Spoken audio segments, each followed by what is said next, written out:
आज की दोस्तों हमारी कहानी होने वाली है योद्धा अश्वत्थामा पार्ट 2। दूसरे दिन अश्वत्थामा ने उसी नारायण शस्त्र का प्रयोग कर दिया। पांडवों की सेना में उसके कारण हाहाकार मच उठा। असंख्य वीर योद्धा छत होकर पृथ्वी पर गिर पड़े। उस शस्त्र को रोकने की किसी में भी सामर्थ्य नहीं थी। इधर पांडवों के बीच द्रोणाचार्य की मृत्यु पर आपसी विवाद उठ खड़ा हुआ था। इस प्रकार अन्यायपूर्वक गुरु का मारा जाना अर्जुन और सात्यकी को अच्छा नहीं लगा। वे दोनों धृष्टद्युम्न को बुरा कहने लगे। गुरु की मृत्यु का उन्हें बड़ा शौक हुआ, यहाँ तक कि सात्यकी को गदा तानकर धृष्टद्युम्न को मारने के लिए आगे बढ़ आया। उस समय श्री कृष्ण का संकेत पाकर भीमसेन ने जाकर उसे किसी तरह रोका, क्योंकि इधर तो अश्वत्थामा पांडव सेना का संहार करता हुआ आ रहा था और उधर आपस का झगड़ा बढ़ता चला जा रहा था। इस समय सबसे सर्वनाश की आशंका थी। गुरु की हत्या के लिए किसी ने तो स्वयं युधिष्ठिर तक को दोषी ठहराया। तब धर्मराज ने आवेश में आकर धृष्टद्युम्न से कहा, तुम पांचालों की सेना लेकर भाग जाओ। वृष्णि, अंधक आदि वंशों के यादवों के साथ सात्यकी चले जाएं। श्री कृष्ण अपनी रक्षा आप कर लेंगे, अन्यथा सैनिक युद्ध बंद कर दें। मैं भाइयों के साथ जलती आग में भस्म हो जाऊंगा। मैंने झूठ बोलकर आचार्य का वध करवाया है, इसी कारण तो अर्जुन मुझ पर रुष्ट है। इससे तो मैं अपनी जान देकर अर्जुन को सुखी करना चाहूँगा। भला आचार्य ने हमारे साथ क्या कम बुरा सलूक किया है। अनेक महारथियों ने अकेले अभिमन्यु को निहत्था करके आचार्य के सामने ही मार डाला था। द्रौपदी की दुर्गति भी इन्हीं के सामने हुई थी। दुर्योधन के थक जाने पर आचार्य ने ही उसे अभेद कवच बांधकर हम लोगों पर आक्रमण करने भेजा था। जयद्रथ की रक्षा करने में उन्होंने क्या कुछ नहीं उठा रखा था। मेरी विजय के लिए प्रयत्न करने वाले सत्यजीत आदि पांचालों और उनके भाई बंधुओं के प्राण आचार्य ने ही ब्रह्मास्त्र चलाकर लिए थे। कौरवों ने जब हमें अधर्मपूर्वक बाहर निकाल किया था, तब भी आचार्य ने हमें सामना करने से रोका था। भला आचार्य ने हमारा कौन सा उपकार किया।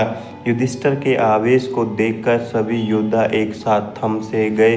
ठीक ही कहा था धर्मराज ने, क्योंकि द्रोणाचार्य यद्यपि थे तो गुरु, लेकिन कुटिलता और क्रूरता उनमें भी थी, पक्षपात भी उनके अंदर था। युधिष्ठिर के आवेश में समय बीतता रहा और अश्वत्थामा द्वारा छोड़ा हुआ नारायण शस्त्र और भी अधिक प्रचंड होता गया। तब श्री कृष्ण ने सभी सैनिकों को युद्ध करने से रोककर कहा, वीरों, ये नारायण शास्त्र अति प्रचंड है, इसका सामना कोई नहीं कर पाएगा। अतः तुम सभी शस्त्रास्त्र रखकर अपने वाहनों से उतर पड़ो, पृथ्वी पर लेट जाओ। से तुम इस प्रचंड अस्त्र की मार से अपने आप को बचा सकोगे। यदि कोई वीरता का दंभ भरकर इस शस्त्र का सामना करने का प्रयत्न करेगा तो यह और भी अधिक प्रबल हो जाएगा। श्री कृष्ण की बात मानकर सभी योद्धा अपने अपने वाहनों से उतरकर पृथ्वी पर लेट गए, लेकिन भीमसेन के मस्तिष्क में श्री कृष्ण की बात नहीं बैठी। वह फिर भी अपनी वीरता बखानता हुआ बोला, मैं बाण चलाकर गदा मारकर इस शस्त्र को विफर कर दूंगा। भयभीत होने की कोई आवश्यकता नहीं है, आज मैं अपना पराक्रम दिखाऊंगा। उसने अर्जुन से भी गांडीव उठाने के लिए कहा, लेकिन अर्जुन ने कह दिया कि वह गो, ब्राह्मण और नारायण शस्त्र के विरुद्ध गांडीव का कभी प्रयोग नहीं करेगा। अर्जुन की बात सुनकर भीमसेन क्रुद्ध होकर अश्वत्थामा की ओर झपटा। उसने बाण वर्षा से अश्वत्थामा का रथ छिपा ले दिया, लेकिन इससे नारायण शस्त्र और भी अधिक प्रचंड हो गया। उस समय अर्जुन और श्री कृष्ण ने आकर भीमसेन के हाथ से अस्त्र छीने और उसको रथ से उतार लिया। इसके पश्चात नारायणास्त्र शांत हुआ और इस तरह पांडवों का सर्वनाश होते होते बच गया। नारायणास्त्र के शांत हो जाने पर दुर्योधन ने फिर अश्वत्थामा से उसी अस्त्र के प्रयोग के लिए कहा, लेकिन अश्वत्थामा ने दोबारा उसे नहीं चलाया। उसके बाद उसने पांडव सेना से भीषण युद्ध किया और उस बीच उसने अमोघ आग्नेयास्त्र का प्रयोग किया। उसका विचार अर्जुन और कृष्ण सहित सारी पांडव सेना को नष्ट कर देने का था, लेकिन अर्जुन ने शीघ्र ही ब्रह्मास्त्र का प्रयोग करके उस शस्त्र को शांत कर दिया, किंतु फिर भी क्षण भर में ही आग्नेयास्त्र पांडवों की एक अक्षौहिणी सेना को तो भस्म कर गया। जब अश्वत्थामा का कुछ भी वश नहीं चला तो वह निराश होकर युद्ध भूमि से लौट पड़ा और धनुर्विद्या की निंदा करने लगा। रास्ते में उसे महर्षि व्यास मिले। उन्होंने उसे बहुत समझाया और कहा, नादान अर्जुन और श्री कृष्ण को मारने की सामर्थ्य किसमें है, जो तू व्यर्थ अपनी निष्फलता पर इतना खेद करता है। व्यास जी के समझाने से अश्वत्थामा के हृदय का संताप मिट गया। महाभारत युद्ध के अंत में हमें अश्वत्थामा मिलता है। कौरव वंश के सभी प्रमुख योद्धा धराशायी हो चुके थे, केवल दुर्योधन शेष था। अंतिम सेनापति वही था। पांडव सेना बड़ी वेग से बढ़ रही थी। उसकी मार से घबराकर कौरव सेना पीछे भागने लगी, यहाँ तक कि दुर्योधन के भी पैर उखड़ गए। वह भी जाकर द्रव्यपायन सरोवर में छिप गया था। चारों ओर पांडव वीर दुर्योधन की को खोजने लगे और जब उनको पता चला कि वह तो जाकर सरोवर में छिप गया है, तो सरोवर के किनारे पहुंचकर उन्होंने दुर्योधन को कायर कह के ललकारना प्रारंभ किया। दुर्योधन चुनौती सुनकर बाहर निकल आया और भीमसेन से उसका गदा युद्ध हुआ। उस युद्ध में भीमसेन ने कृष्ण के इशारे से उसकी जांघ पर गदा मारी, जिससे वह आहत होकर पृथ्वी पर गिर पड़ा, लेकिन यह कार्य युद्ध के नियमों के विरुद्ध था। भीमसेन के इस अन्याय को देखकर अश्वत्थामा को बड़ा क्रोध आया। दूसरी बार फिर उसने पांडवों का अन्याय देखा था। दुर्योधन असह्य पीड़ा से कराहता हुआ पृथ्वी पर पड़ा था। उस समय कृतवर्मा और कृपाचार्य भी वहां उपस्थित थे। सभी को इस अन्याय पर क्रोध आ रहा था।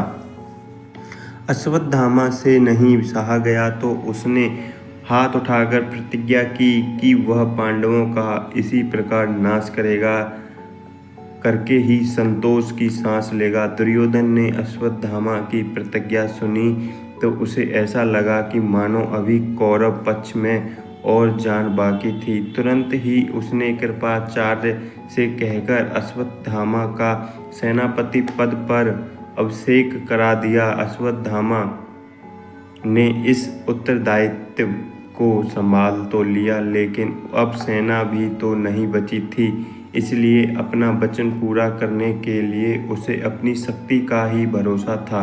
वहाँ से तो अश्वत्थामा, कृपाचार्य और कृतवर्मा तीनों व्यक्ति वन की ओर चले गए, क्योंकि उन्हें ठहर जाने पर पांडवों के सामने युद्ध होने की आशंका थी, जिसके लिए पर्याप्त शक्ति उनके पास नहीं थी। अश्वत्थामा वन के एकांत में पांडवों से किसी प्रकार बदला चुकाने की बात सोचने लगे। एक तो पिता का वध और फिर उस राजा का अन्यायपूर्वक वध, जिसके लिए उसने अपने जीवन को समर्पित किया था, उसके हृदय को और भी अधिक उत्तेजित करने लगा। वह किसी प्रकार पांडवों का सर्वनाश कर डालना चाहता था, लेकिन इतनी शक्ति न होने कारण कोई ठीक योजना नहीं बन पाती थी। सोचते सोचते रात हो गई, लेकिन फिर भी उसको नींद नहीं आई। जब रात के 1-2 पहर निकल गए तो उसने देखा कि उसी बरगद के पेड़ पर, जिसके नीचे वह लेटा हुआ था, एक उल्लू आया और सोते हुए कौओं का शिकार करने लगा। कौओं के बीच कोलाहल मच गया, लेकिन उल्लू ने बहुत से कौओं को मार दिया। अश्वत्थामा यह सब कुछ देखता रहा। तभी उसके मस्तिष्क में एक विचार आया कि यदि वह पांडवों के से आमने सामने आकर मुकाबला करेगा तो वह उनको पराजित न कर सकेगा और न उनकी कोई विशेष हानि हो सकेगी। इसलिए जिस प्रकार अकेले उल्लू ने आकर नींद में असावधान कौओं को मार मार कर फेंक दिया, उसी प्रकार यदि वह भी जाकर पांडवों का रात्रि के समय संहार करे तो उसकी प्रतिज्ञा पूर्ण हो सकती है। यद्यपि रात्रि में सोए हुए शत्रु पर आक्रमण करना युद्ध के नियमों के विरुद्ध था, लेकिन अश्वत्थामा तो इन नियमों का उल्लंघन पांडवों की ओर से देख चुका था, इसलिए उसने इसकी तनिक भी चिंता नहीं की और इसी प्रकार पांडवों को नष्ट करने का दृढ़ निश्चय कर लिया। प्रातःकाल उसने कृपाचार्य और कृतवर्मा को अपनी यह योजना बताई, लेकिन उन दोनों ने इसका विरोध किया। कृपाचार्य धर्म और नीति की बातें करने लगे। इस पर अश्वत्थामा को क्रोध आ गया और वह दोनों को बुरा भला कहने लगा। अंत में दोनों को उसकी बात माननी पड़ी। तीनों अपने विचारों में पूरी तरह दृढ़ होकर पांडवों के शिविर के पास आए। अश्वत्थामा एकाएक सोती हुई पांडव सेना पर टूट पड़ा। अनेक को उसने अपनी तलवार से मौत के घाट उतार दिया और जो घबराकर बाहर भागते थे उनको कृपाचार्य और कृतवर्मा मार डालते थे। इस प्रकार तीनों ने मिलकर बाहर और भीतर असंख्य योद्धाओं को मार डाला और इसके पश्चात शिविर में आग लगा दी, जिससे चारों ओर हाहाकार मच उठा। किसी प्रकार अश्वत्थामा ने अपने बाप के हत्यारे कृष्णद्युम्न को भी खोज लिया और उसका गला घोंटकर मार डाला। द्रौपदी के 5 पुत्रों को भी उसने उसी समय मार डाला।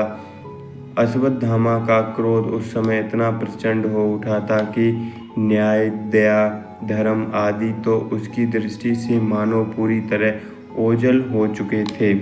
वह तो बर्बरता और निर्दयता का खेल रहा था। उस समय 5 पांडव श्री कृष्ण और सात्यकी शिविर में नहीं थे। कौरवों के पराजित होने पर जब पांडवों ने उनके शिविर पर अधिकार किया तो उन्हें अपार कोष चांदी, सोना, रत्न, आभूषण, वस्त्र, दास दासी आदि अनेक वस्तुएं मिली, जिन पर उन्होंने अपना अधिकार कर लिया। पूर्ण प्रसन्नता के साथ जब सभी शिविर में सोने के लिए जाने लगे तो कृष्ण ने युधिष्ठिर से कहा कि हम लोगों का आज कल्याण कामना से शिविर के बाहर रहना चाहिए। इसी कारण वे बच गए, नहीं तो पता नहीं महाभारत युद्ध का क्या अंत होता। लेकिन फिर भी रात्रि के समय जैसा हाहाकार इस समय अश्वत्थामा के उपद्रव के कारण हुआ, वैसा पहले कभी नहीं हुआ। इसका कारण था कि सभी वीर अधिकतर तो युद्ध के नियमों का पालन करते ही थे। तभी तो संध्या काल समाप्त हो जाने पर कौरवों पांडव एक दूसरे के शिविर के भीतर जाते और पूर्ण सौहार्द के साथ बातें करते थे। फिर इस तरह चोर की तरह आक्रमण करना वीरता की गरिमा पर एक धब्बा है। क्षत्रिय कभी भी इस तरह शत्रु का संहार करके गर्व अनुभव नहीं करता, लेकिन अश्वत्थामा ने किसी प्रकार अपना बदला चुका लिया और यह भीषण हाहाकार मचाकर वह दुर्योधन के पास पहुंचा और कहने लगा, दुर्योधन, मैंने तुम्हारे प्रति किए अन्याय का बदला पांडवों से चुका लिया है।